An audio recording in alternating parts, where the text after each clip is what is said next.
tal amigos que nos acompañan el día de hoy en Rolling Stone México? El día de hoy movimos el videochat a la residencia de la Embajada Británica que nos ha recibido. Tenemos aquí con nosotros, bueno, creo que es una mujer que no necesita presentación. Me acompaña Claudia Mesa y nos acompaña Shirley Manson from Garbage.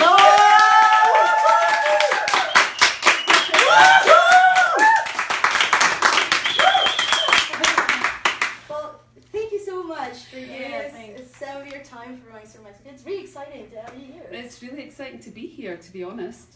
And, you know, it's just like really a godsend because you have just released the dates where you are going to have shows. Yes. And tomorrow is the sale. So is it really? Yeah, oh my tomorrow God. start the sale. Well, that's crazy. But yeah, we're coming back to Mexico City and to Monterrey on the 5th, I think, in Monterrey of September, and then the 7th of September in here in Mexico City. So yeah, we're excited. Yeah, we have a long, relationship with Mexico. We've been coming here for 21 years, so it feels like coming to family. Coming to visit, coming home, visiting family. And it's also pretty neat that this time around we get to talk about the latest release, which hasn't been around for that long. But it's right now like causing a big wave, and it's really exciting to see also the reaction of the fans, how they're kind of like embracing it. Yeah, we didn't know, we didn't know how people would respond because it is quite a different record for us. It's a much darker record and more cinematic in some ways, and so we weren't sure how the fans would respond, and we were really shocked when everyone was like, "We love it!" Yeah. And even some people who said they didn't like it day one have already come around a week later, because it's only been out for a week, and said, we were wrong, we love it. It's a good record. I think we made a good record. Yeah. It's really interesting that it also kind of like, you have stated in the past that there was this expectation that you were going to go on with your Bummer record, or that's what you expected, and then coming in with all those people and feeling joyful and familiar. How was it to enter you after such a long hiatus? Well, yeah, when we made our last studio album, Not Your Kind of People, we had not been making music for a while, and so we were just excited to be together, and we just sort of started writing songs. But coming into this new record, Strange Little Birds, we had been playing, we felt confident, we knew that there were people there interested in hearing what we had to say, and so we just somehow had some kind of weird focus, and we knew exactly the kind of record we wanted to make, and we made it. It's a miracle. Feels like a miracle to me. Yeah. Bueno, nosotros platicamos un poquito acerca de cómo es esta cuestión del disco, ya que el día de hoy se lanzaron las fechas en las que se van a presentar en septiembre, y el día de mañana empieza la venta de los boletos. Y bueno, Shirley nos comenta también que tiene que ver con esta cuestión del disco. Ya habían estado un momento separados, sin embargo, este disco lo han recibido muy bien los fans. Es un disco que, a pesar de haber sido esperado como un bummer record, como un disco que tal vez tendría canciones un poco más tristes, pues resultó ser obra del amor de estar en el estudio. So it's kind of weird, like to be shifting. I hope it's cool. I get it. I'd like you to explain me to our fans. And do you think in your chemistry as a band, this time was different than, I don't know, 10 years ago or 15 years ago? I think so. I mean, I think in any relationship, right, your chemistry changes because you change and the band changes, and so yeah, it's different. I am a different person than I was 21 years ago. I was very unsure of myself, and I didn't really believe I had much talent. I didn't think I could sing. I didn't think I could perform. I don't know, it was really tiresome. Young women don't necessarily always have the most confidence, so I have a lot of confidence now. I've done 21 years of hard work, and now I know I'm not the best at anything, but I'm good enough. But we can see it also on the stage. You're really on the stage. Was that always that way, or how was your personal experience on your very first Garbage live shows? Oh my God, the first show that we played with Garbage, I was paralysed. I mean, I couldn't even move. I was holding the microphone stand and my knees were clacking together. But now I know I'm good live. That's one thing in my life I know I'm really good at, because I really want to connect with people, and I want to give them a good show, and I want people to come and feel good when they're performing. I don't want them to sit there and feel awkward or I don't know what I'm trying to say, just I want the experience to be good. Y hablemos un poco acerca de las experiencias y lo que ocurrió durante los primeros días de Garbage. Y bueno, Shirley nos revela y nos cuenta que estaba súper nerviosa las primeras ocasiones, sin embargo ahora tiene la certeza de que está poniendo un buen show para los fans, que la gente sabe que quiere pasarla bien y que ella está segura de que ahora sí es, a pesar de que en los primeros días era un poco insegura, y bueno, que comenta que también las mujeres jóvenes suelen tener esas inseguridades, sin embargo esto ya ha quedado en el pasado y afortunadamente tenemos muchos buenos shows de Garbage que nos esperan en septiembre. So, you know, it's also quite fascinating to talk about the fact that you have kind of like taken the theme, the subjects in the record, however vague it may be, also towards this notion of corporate greed or what is happening, like really dark times that are kind of like upon us, starting with the fact of the center closing down, and you know, like such an important part to you. So is there still maybe a chance for redemption maybe with art? With this that is happening, maybe the answer is creating music, creating this kind of endeavor to also confront the dark times that we're facing. I think we're living in dark times globally, and I know Mexico has a lot of problems, and so too in a lot of other areas around the world. You know, almost every country we visit right now is in chaos, one way or another. And I think as people, we have to just change the way we decide we're going to approach every day. And I think the world leaders have to start doing their work, do their job for the people, and then stop trying to please corporate interests and people who are greedy and want to make money all the time. I think we need a new world order and a new way of looking at things. I don't believe we should be worshipping money. I don't think money is the answer to anybody's happiness. I really don't. And so as a band, I think we're becoming more and more political as we get older, and we want the world to be better for the majority of people. We see a lot of suffering, you know, we travel all over the world, and it's very hard to stomach seeing people's unhappiness and, you know, mothers who are unable to feed and clothe their children, or, you know, genders unable to walk safely down a street without being, you know, assaulted. There's so much going on right now that is very difficult for all of us to deal with. But I do believe there is hope, and I do believe as the individual can change the course of the world just by being the change you want to see in the world. You know, if you try to be loving, then that spreads love in the world. It sounds like such a cliche, it's almost embarrassing, but that's just what I believe. Yeah, it's true, because you know, from your stance, also releasing on your own, and not like compromising towards, you know, like these interests that labels are always imposing on you. You're doing your part.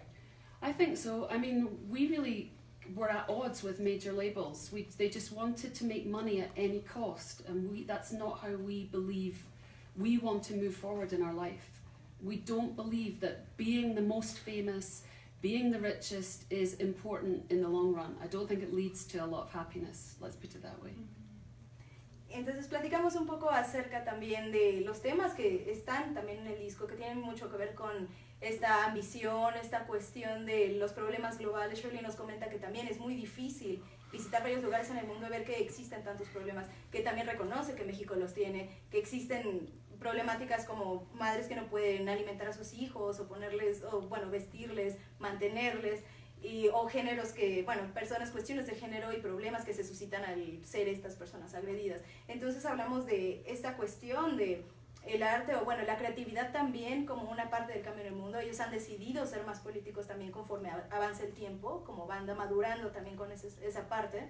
Y hablando también de el lanzamiento con un sello disquero que es pues propio, haciendo su parte para hacer ese cambio que quieren ver en el mundo. So I'm pretty sure that there are fans already writing some questions, and would like to also give them a chance to. Sab Yugos Costa says, I love that accent. See, I love the Mexican accent. I love how you guys sound. I'm listening to you guys speak and just going, oh. We're working so hard to like kind of like cover it. Oh, it's so beautiful. I hate my Mexican oh, you're accent. crazy. It's so beautiful and so melodic. Yeah. Samuel Arias, what more can I say? I love you, Shirley. Oh, muchas gracias. Alberto Virgin Garcia, she's so pretty and intelligent. Jorge Lopez Lopez, the most beautiful. Beto Gombal, love Garbage Band. Rodrigo Zamudio. All my youth I dreamed with you, Shirley. Oh my gosh, you're gonna make me blush now. Love you, Shirley, from Paula Galicio. Agent Navarro asks when you're coming back to Mexico. We already said that you just announced 2 shows.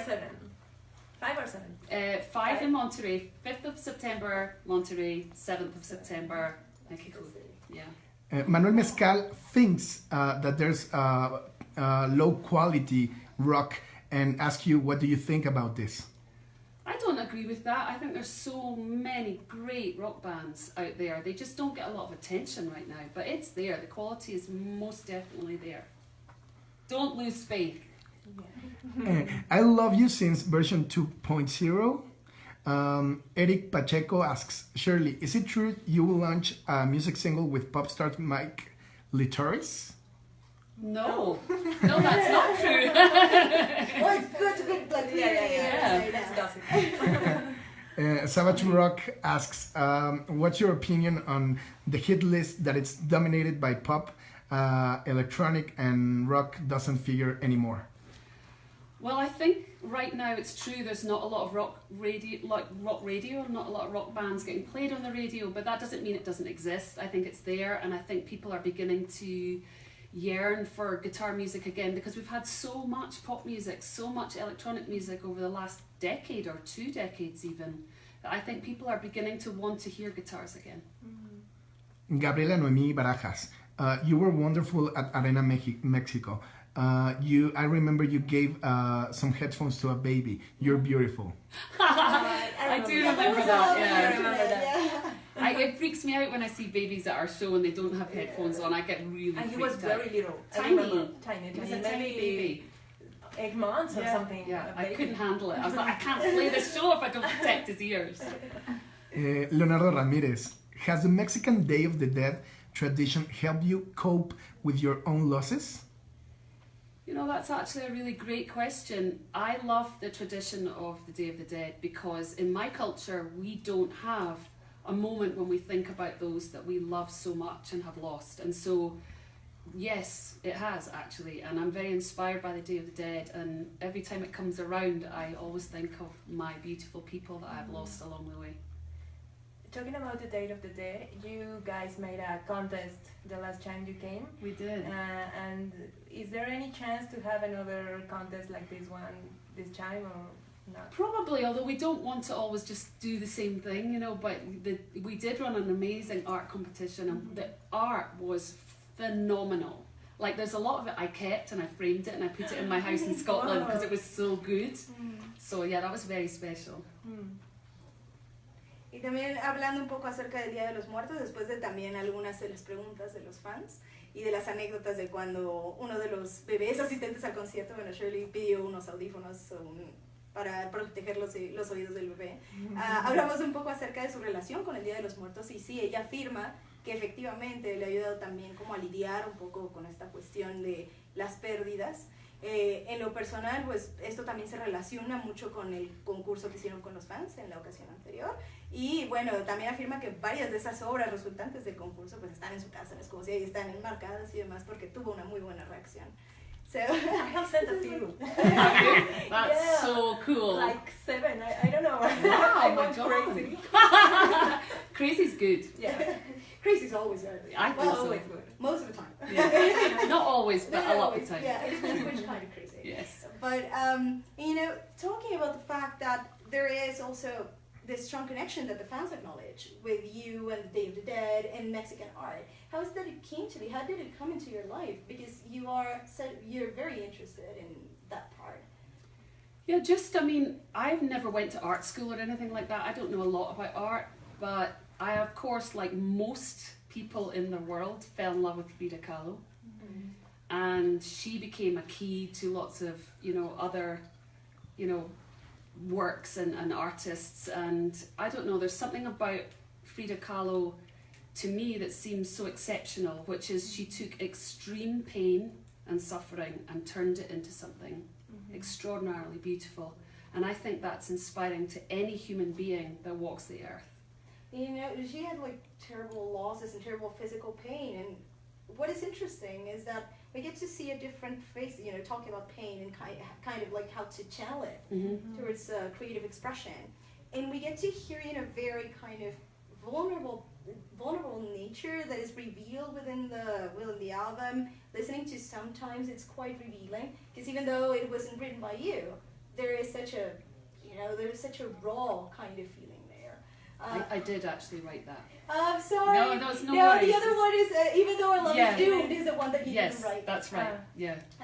And coming, you know, kind of like conveying those ideas and showing oneself so vulnerable. Is it ever hard to do so? No, because my heroes like Frida Kahlo did do that, and I've been taught by them that there is power in truth and there is connection in truth. You know, you will only connect with another human being if you're honest, really. If you only have that really special connection if you're giving them the truth. Because there are millions of people the world over who are willing to lie and be deceitful. And to find truth and honesty in life is hard. And then when you find it, you have to hold on to it because it's really rare and special. And I think it's important as an artist that you are truthful. Y hablando un poco acerca de la vulnerabilidad que se muestra en el disco y esta cuestión de interpretar temas que son tan cercanos al corazón. Hablamos un poco de su relación también con el arte de Frida Kahlo, un arte que también viene de un lugar de dolor y de tristeza. Y el hecho de que esa honestidad se pueda compartir con los demás y que este canal creativo permita que esa honestidad se comparta con los demás, pues es la única manera de conectar con ellos de manera genuina. So, and I don't know, I had like this song looping in my head because you have to know that we have been listening to it on loop at the office. All day long. Guys, you're making me I'm feel not lying. good. I love it. Seriously though, like, and it seems also that there is a very cinematic kind of nature to it. When we think about these kinds of, you know, like there is such a stark honesty to it, and it's something that's also found throughout your work. It's something that you've never really like lost touch with, which is, you know, labels aside and everything. It's really hard to also stay true to yourself in an environment that demands you to do otherwise. Yeah, it's funny you should say that because I've said that before. Working in a major label situation, it tries to. Record labels want to make money at any cost, and they try to corrupt artists so that they will sell themselves, you know, and they'll sell themselves cheap. And we as a band have resisted that temptation to sell ourselves cheap at any cost to make money. We're just not interested. We want to do good work. We're mind reading each other. You and the audience are wondering why we're laughing. Only we know why we're laughing. The same thing, yeah. That's the kind of thing that happens when you have Witches, right? It's like a coven it's of a coven, women. yeah. Well, it's the coolest coven. It's a cool coven. So I'm pretty sure that there are more questions of fans. Everyone was just like writing from other places as well when we put up the app that you were That's doing. crazy. Yeah, all the Spanish speakers. Exactly. Yeah. Kat Salinas, Shirley, you're an inspiration for me. You're an icon. Jaime Uribe Guzman, her hairstyle is always trendy. She's such a beautiful woman. Oh my God, do be quiet. Give me some intelligent questions, guys. Julius Morgan, thank you for coming back to Mexico. Please play I Hate Love in your concert. Rodrigo Zamudio, you're the best front girl in rock. Nobody moves and manages the stage like you. Moves like Shirley. Very kind. Diego Marin, more than a question, Shirley, thanks for being such an amazing inspiration. Your lyrics have changed moments in my life. Thank you always. Love you. It was my pleasure. Carlos Romero, would you like to make a collaboration with some Mexican musician? Do you have any idea with which person could be? Well, I've already done a collaboration actually with a fantastic, with Terry Genderbender from the Butcherettes, and it was a great honour, and I think she's a phenomenal artist, and it opened me up to the possibilities of working with artists from other countries, you know. So maybe one day another one. Alan Cisneros, which is your favorite song from Strange Little Birds? I don't really have a favourite. I love them all, and I want our fans to listen to the record from start to finish. It's meant to be heard as a old school, old fashioned, old guard record, like a piece of work. And it's up to the fan to choose what songs they like the best. On a player.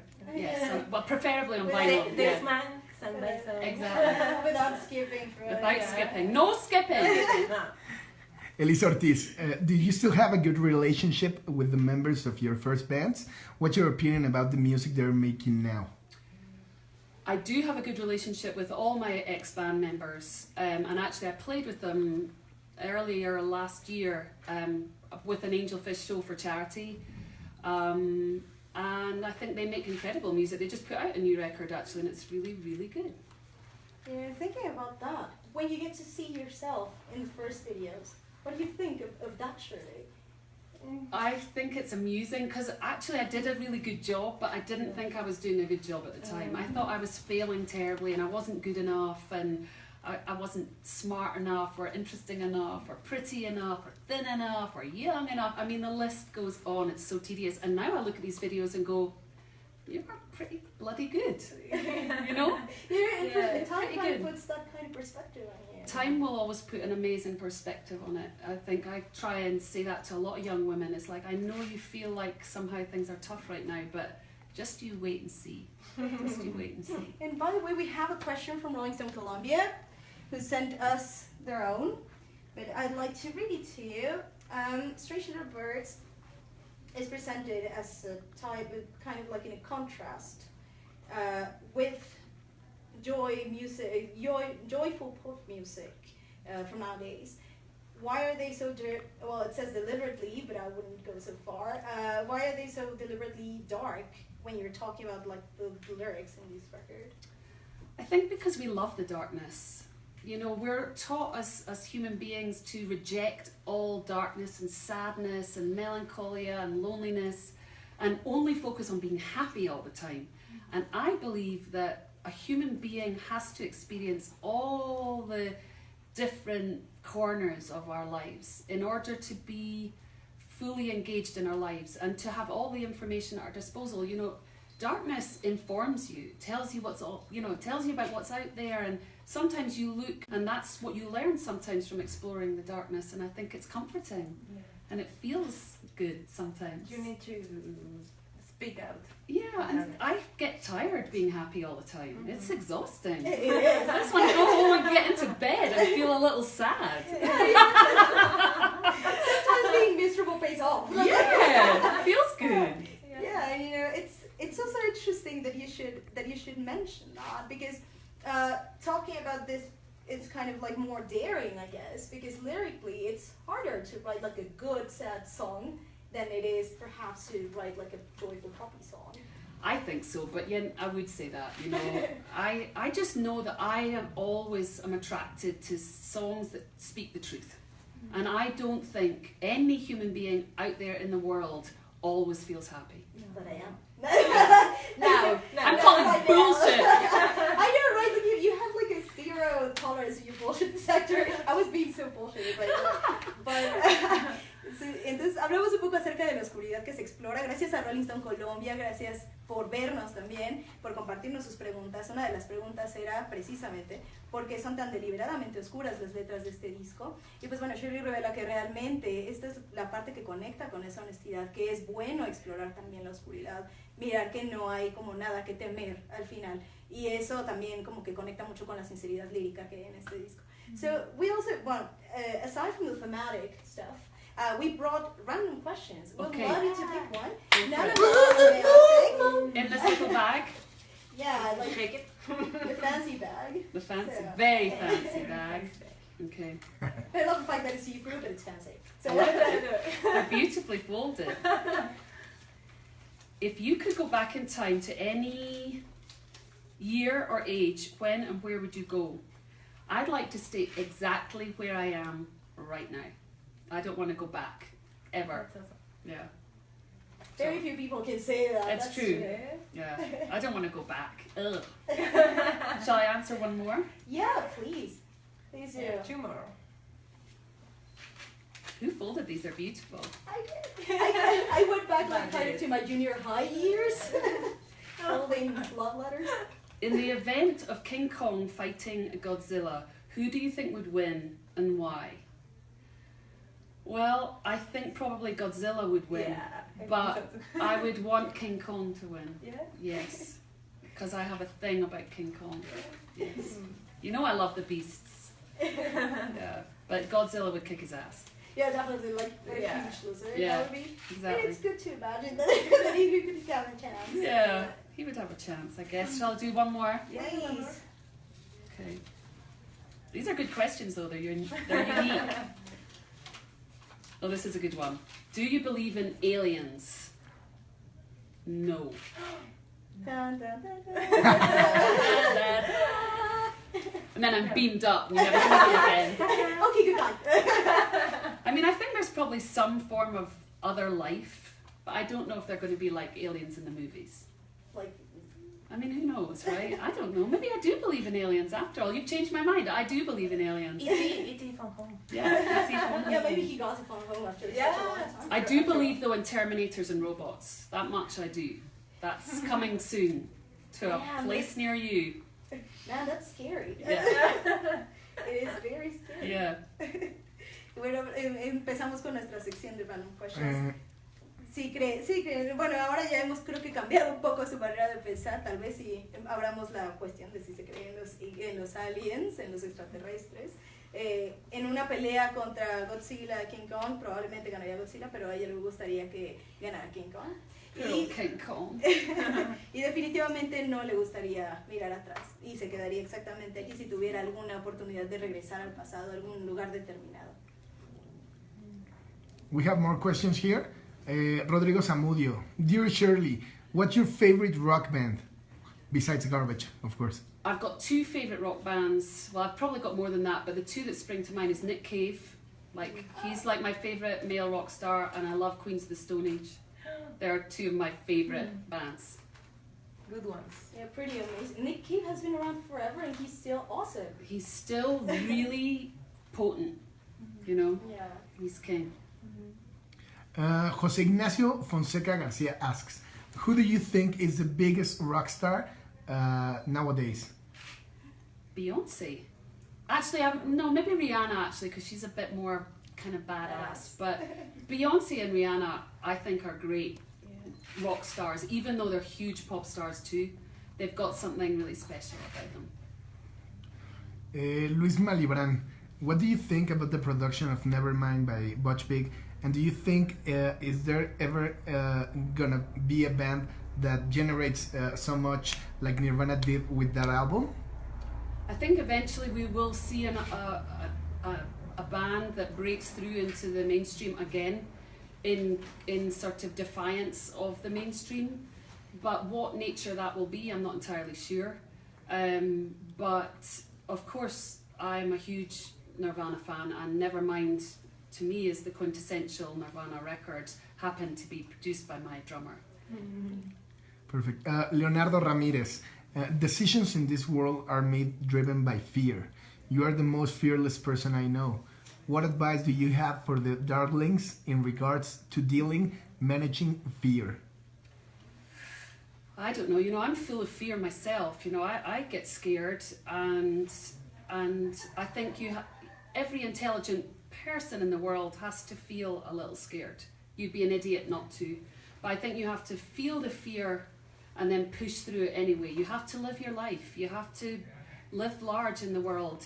Everybody's too busy trying to shrink everybody else and shrink their possibilities and their chances and curtail their rights. And as a human being, you owe it to yourself to be as bright and big as you can possibly be in your life, because you get one chance at living your life. Make it count. Sí, esa parte es como una de las preguntas más interesantes también.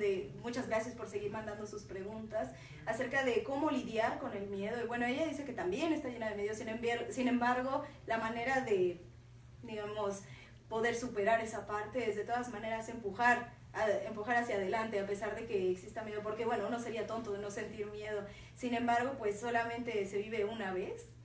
Y entonces pues hay que vivirlo bien y honesto y pues grande, ¿no? A lo grande. That was such a good advice, though. I'm gonna write it. I was translating at the same time thinking about it. Oh.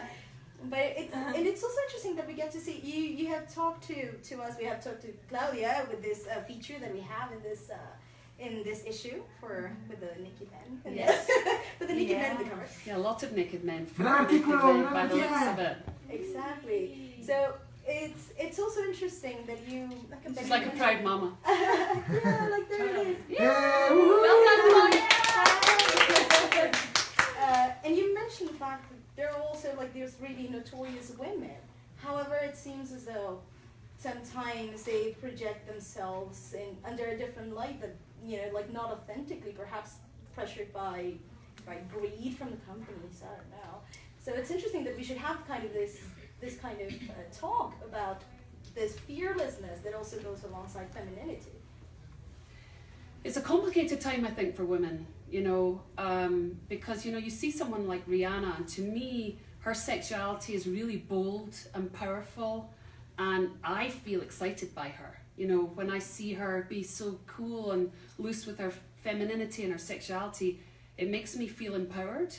But then I see other artists try to be like Rihanna, even though they're not Rihanna in their soul, they try and behave like her, and all of a sudden it doesn't feel good, and it doesn't feel powerful, Authentic. and it doesn't feel authentic. It feels like they're being pressurized by a record company to sell their bodies to make money, and that makes me crazy. Yeah, You it's a very complicated. It's time. very complex for men and women. So it's a difficult time for us all. I just want men and women to be together as one, equal, all feminists. We need men on our side. We need to do it together. Definitely, and that's also kind of like a buzzword publicly, which doesn't always yield a good result, because it seems like there is this, I don't know, perhaps this connotation that we are pushing for privilege instead of pushing for equal rights. That's so perfectly put. I really appreciate you saying that, because I think that's true. I think a lot of men think that feminism is about anti-man, anti-male, and I love men. I've spent my entire career working solely with men, and I adore them. But that's all, nothing more than that. I don't want privilege. I don't want to be better than a man. I want to be his equal. You have put it perfectly, so people out there can also hear it. Y hablando un poco acerca del feminismo, que se manifiesta también como una palabra y un discurso público, hablamos de que realmente no se trata de una cuestión que pide privilegios, sino realmente una cuestión de igualdad. Y bueno, ella también nos revela que le gustaría que todos estuviéramos trabajando lado a lado, porque ha trabajado con hombres toda su vida. Sin embargo, no es que quiera ser mejor que un hombre o tener más privilegios que uno, sino realmente una sociedad que se maneje en la igualdad. So I'm pretty sure we have last comments from the fans. Mayra Gonzalez, she's a real model to follow. You're beautiful from the inside and the outside, and your ideas and convictions, they reflect in your work and in everything you said and done. I have a deep respect for this woman named Shirley Manson. Thank you so much. Luis Enrique Lara Castañeda, lots of greetings to Shirley from all of their fans that came to look for you at our house in Rolling Stone in Polanco. They went looking for you. A.G. Navarro asks, would you make a rock opera or a rock music or a rock work? I don't know. I feel like rock music, alternative music right now is being forced into being like musical theatre, and that's not how I don't believe that's its role. So I would probably say no, but I've learned now that I'm older not to say no. Never say never. You never know, but my gut feeling is probably not a rock opera, no. Not my cup of tea. And it's difficult to also kind of make it alluring enough not to be kind of corny. Well, because musical theatre relies on being successful, and sometimes the most important ideas are not the most popular ideas. Mm-hmm. Sure. Like in politics. Yeah. Amen. The coven is getting more and more. Yeah, we could feel like the heat is coming. Yeah, the heat's coming. Watch out. Jaime Negrete, any advice for musicians that follow your steps? It would be awesome to hear something from you. I say this to every musician I know who struggles to be heard: just keep doing the work, keep making the music, keep playing for people, and sooner or later something will break. Something will happen. It may not be what you expect, but something will change. Keep doing the work. Perfecto. Julio Chavez, what a beautiful woman. Greetings from Monterrey. Ren SC, do you consider yourself as an empowered woman being a lead in Garbage?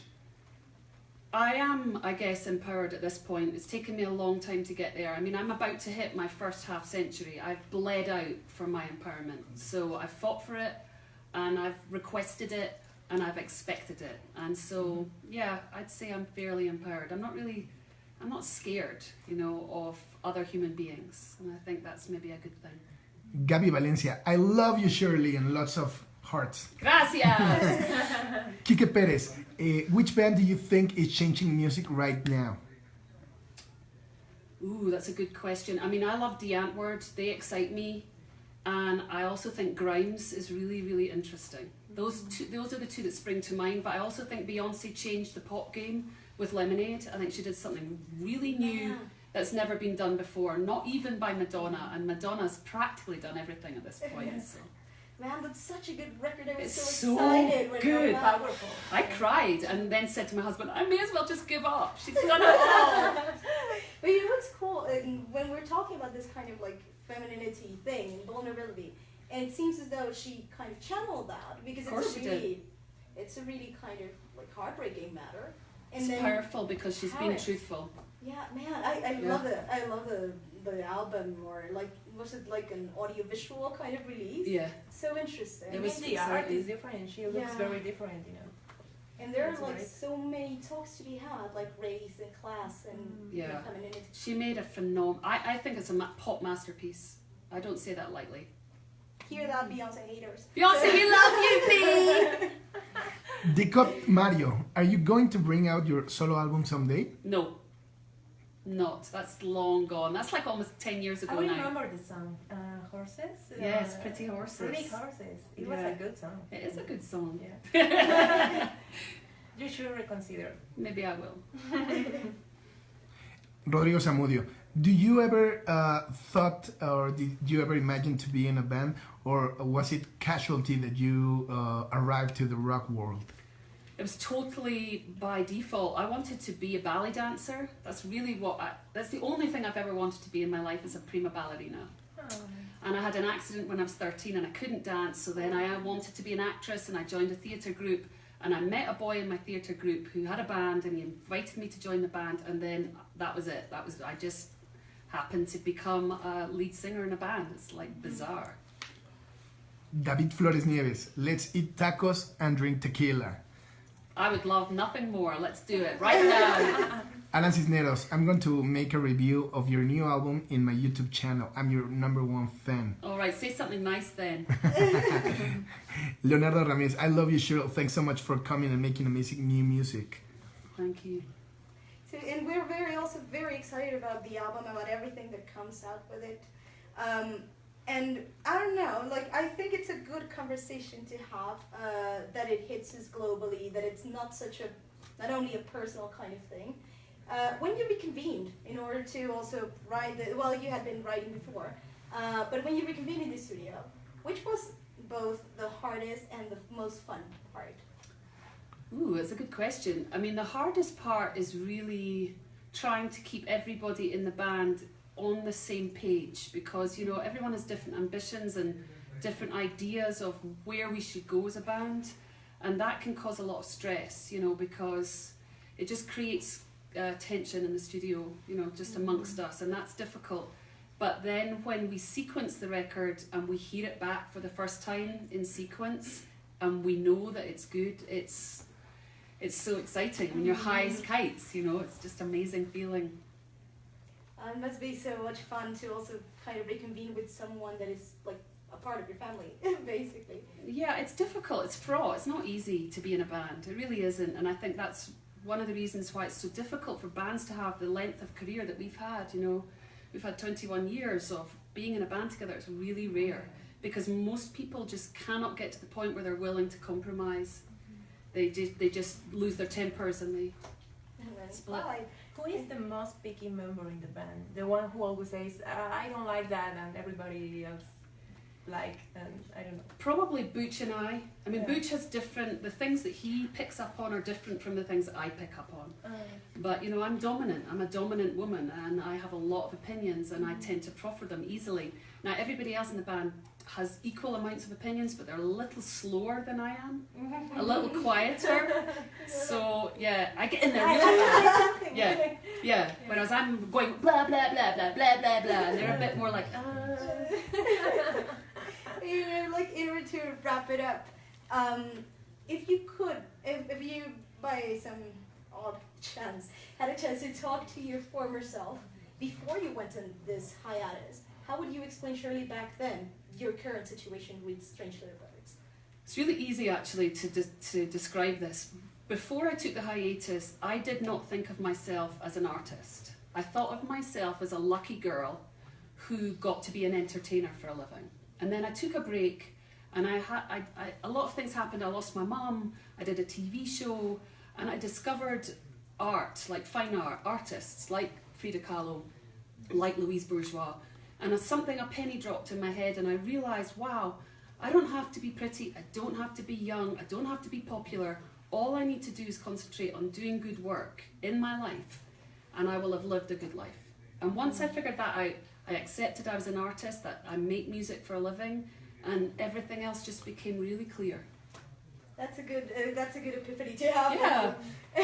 Y hablamos un poco acerca también para redondear esta agradable charla, acerca de la situación cuando entraron al estudio. Sí es difícil estar en una banda con una trayectoria tan larga, porque muchas personas pues lo dejarían a lo mejor después de un momento. Sin embargo, lo que ocurrió también en el estudio estuvo tan lleno de emoción, tan lleno de cuestiones auténticas y alegres, que finalmente fue muy emocionante ver también el disco ya editado, escucharlo track tras track.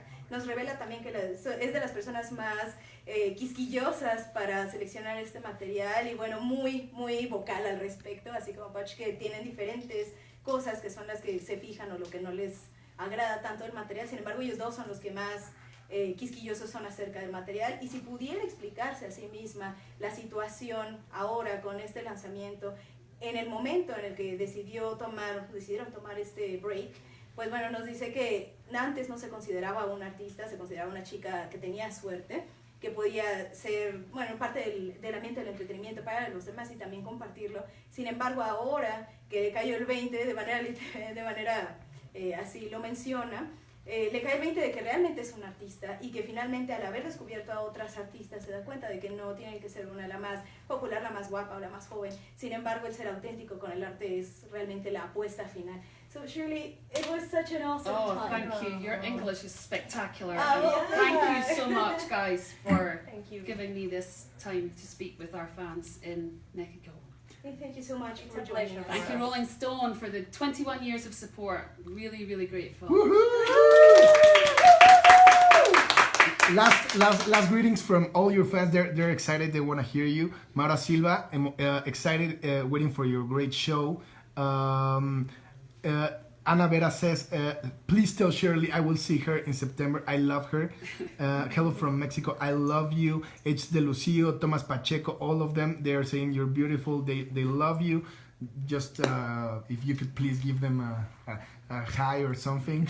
You know, all our garbage fans in Mexico and Colombia, for that matter, and Chile, and all our fans in Latin America, all over the world, you know we love you, and we have said it a million times, but we can never say it enough. Thank you for everything. And thank you for joining us. Thank you, guys. Thanks so much.